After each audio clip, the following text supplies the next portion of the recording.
Now for people who don't know, you used to be a big guy, right? Yeah. You lost a lot of weight. Yeah. So My heaviest weight, I was 300. Well, that I know, I was 326 pounds. get out of here. Yeah. That's the largest I've heard. Yeah. You're like my height or a little taller. You're about what? That's 5'11"? I actually, interestingly, I lost height when I lost weight. Yeah. Wow. I think because my feet were fat and like my shoe size went down, everything. Like, I lost inches here, but gained inches elsewhere. Dude, it was wild, right? Because like I used to wear like 11 and a half shoe, and then now I wear a 10. You thought you had big feet. Yeah.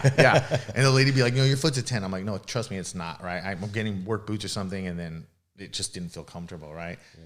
But literally, I just, so I'm like... What's your weight now? So I'm at 195 pounds now.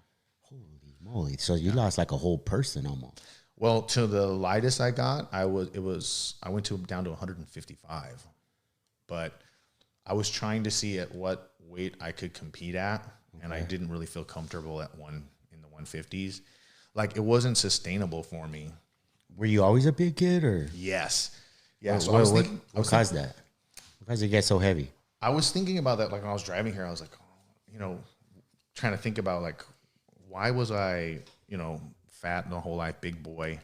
I just had, nobody ever taught me. My parents were both overweight. My whole family, like aunts, uncles, everybody was overweight. I remember being like the fat kid. I was the fat kid. Like, I would get embarrassed when my mom would come pick me up because she was overweight, and the kids would tease me. And I was bigger than everyone else. I was like a baby Huey kid too. So imagine like this big overweight kid. I'm like a head and shoulders taller than everybody else. I was just teased.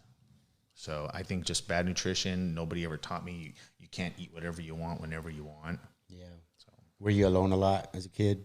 I had a brother. So we were close in age too, like a year apart. But he was like lean. He was lean. Like, now he's not, but yeah. But he was lean. He just had a better metabolism. I don't know what it was, because we literally had the same nutrition. And I think, my parents just didn't keep track of it. I was a big kid too. I was telling a story when I was doing a podcast by myself, so I could tell the story because probably no one probably heard it. But I would walk down to the market down the street. They used to have this market called Alpha Beta. Oh yeah, Alpha Beta. Remember Alpha Beta? Sure. I would walk down there, grab a big bag of chips, a bean dip or a nacho cheese dip, and a 2-liter of soda every day during the summertime. And summer after summer, dude, I would just walk down the street, walk it all back up, and then I'd be watching Saved by the Bell all day or something like that. Yeah. And I wasn't 300 pounds, but I was a big kid. I've always had trouble with my weight. It's always been an issue. But yeah, so I think that's one of the things that I think people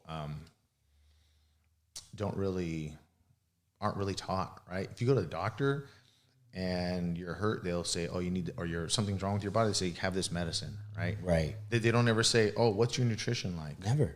And your nutrition can fix a lot of stuff. I actually got a diagnosis of rheumatoid arthritis that I was able to pretty much get rid of just with my nutrition. How old are you? I'm 40.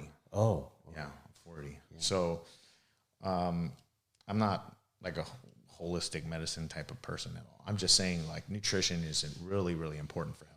I think that's key. They were talking about that. I was watching a clip from Bill Maher yesterday. They were talking about how people resort to medications to deal with certain issues, their health issues.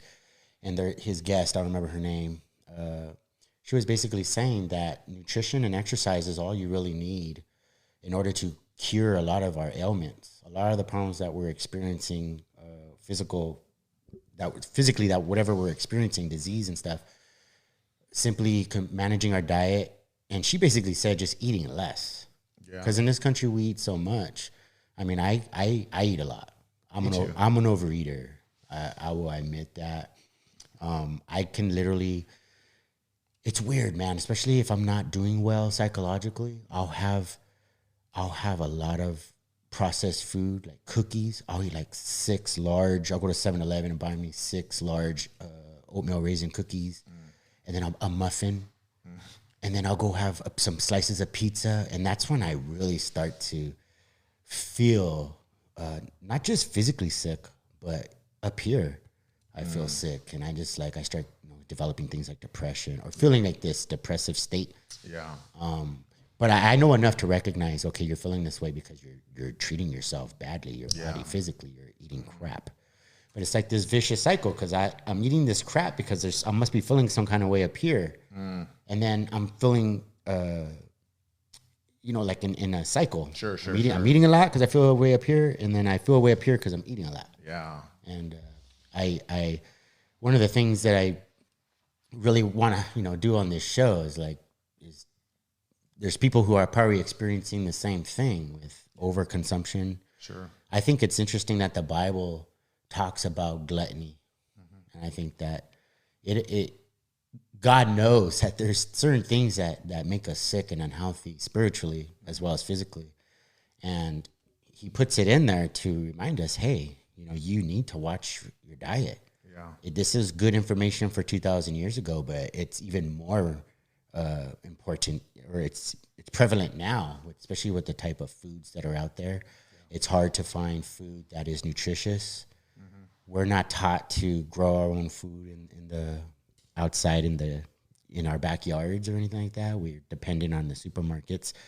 I've gone to Ralph. Oh, I didn't want to say Ralph, but I've been to supermarkets where the lemons, for example, where there's like no juice whatsoever. Oh yeah. And have you noticed that? I got to hunt for the ones. I'm like, yes. I know how they look from the outside, but I'm like hunting, Right. Yeah. Because most of them they're not right. Something ain't not right about them. Yeah. Yeah. And I'm like, dude, are we getting? It's almost like plastic fake food, and I'm just like, what is going on? And we're obviously overweight. We're overweight in this country. Yeah. But I don't think we would be overweight if there was good nutrition. If the food we're eating had nutritional value, enough nutrition that we need for our bodies. Yeah. I think we're still hungry because we're not getting what we need. I think about that a lot too. One of the things that I tell myself is I'll never let my kids go through what I went through. Self-inflicted as a kid, right? Just being overweight. And so I teach my kids, my kids eat the same food every day too. They have the same food, right? What kind of food are you giving your kids? So in the mornings, they'll have watermelon for digestion with some Greek yogurt and some milk. Oh, okay. For lunch, they have 10 ounces of some kind of meat. And you actually weigh it out for them? Yeah. Really? 10 ounces from some kind of meat, usually like pork or maybe chicken, and some celery, some peanut butter, hard-boiled egg, a little bit of cheese, and that's it. Yeah. And then for dinner, it's usually like maybe some chicken legs and a little bit of vegetable, a little bit of rice. Okay. And depending on the day of the week, that's what it is. Yeah. Tessa's really good about cooking. Nutritiously? I mean, she cooks, or I think so. Yeah, like, for sure. For breakfast, we're not as good because we're rushing, especially me. And I'll make pancakes. Sometimes pancakes with chocolate chips and some strawberries. But those pancakes are obviously no good. I feel like they just sit in my stomach. Yeah, it's not good at all. But and then for dinner she'll make like leg quarters and broccoli with some cheese or something like that.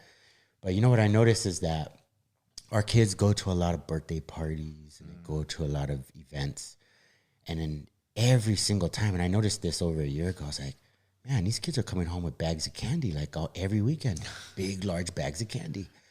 And it's like so embedded in our culture to have, you got Halloween, not to mention just Halloween and stuff, but birthday parties, Easter, Christmas, everything. It's just everything. Candy. I don't think we realize just how big of an industry the sugar companies are. Like they're in everything, and sugar's not just in candy; it's in our ketchups, it's in our you know, the products that everyday products that we use and that we consume every single day. Our mayonnaise, our, you know, I went to this is gonna trip you out, man. I can't prove this, but go down and try it for yourself. Okay. I went to one of my favorite places, which is Wingstop. And I always feel like I gotta be careful what I say, like companies. But anyway, you get the French fries, and it's drenched in sugar. Really? Sugar. I'm like, It tastes sweet. I'm like, yeah, there's sugar on these French fries. They got salt and sugar on the French fries, and you know it's like the trifecta. It's like sugar, salt, and fat. Yeah. Right. Yeah. They got all three. Yeesh. I mean, because you know they're fried, so there's got to be some fat, and then sugar and salt. Yeah. And they're so good. I love them. I dip them in the ranch. I mean, it's like a dirty little pleasure I have, but obviously that's extremely unhealthy. And the wings themselves have sugar on them. I could taste it. I could taste it, man. So I was gonna bring something you said earlier. I wanted to comment on. So you were talking about how, like, you notice your nutrition, it will affect you in your state of mind, or it'll affect your body, right? Now that I eat really restrictively, I notice, like, any sort of change in my nutrition, I'll notice how it affects me. So, for example, right, I'm usually playing around with my diet, trying to find out how I can get the most protein with, like, the least amount of calories. Try to keep the fat a little bit low. And so I started eating the carton of egg whites, right? Okay. So my wife, she'll get a baking sheet, and she'd pour the egg whites and put a little salt and pepper and then bake it in the oven, and then like fold it up and put it in a meal prep thing, right? Okay. And it's just very low calorie, very high protein.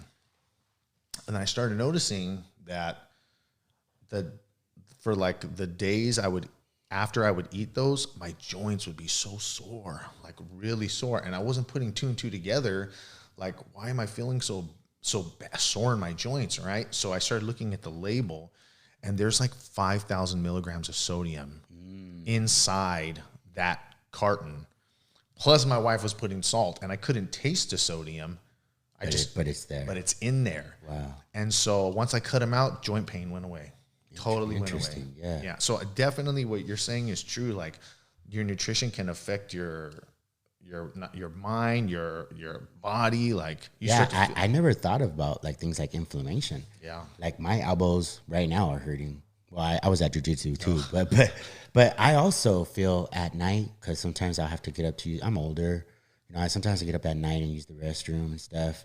And depending on what I ate that day, determines whether or not I'm waking up like an 80-year-old man, or if I'm waking up like a young, healthy 45-year-old. Yeah. And unfortunately, most of the time I'm eating like crap, so I feel it. When, you know, I mean, imagine, you know, someone breaks into your house at night. I'm gonna be like, 1 second. Wait, yes, 1 second, please, sir. Yeah, exactly. Oh man, yeah. So I think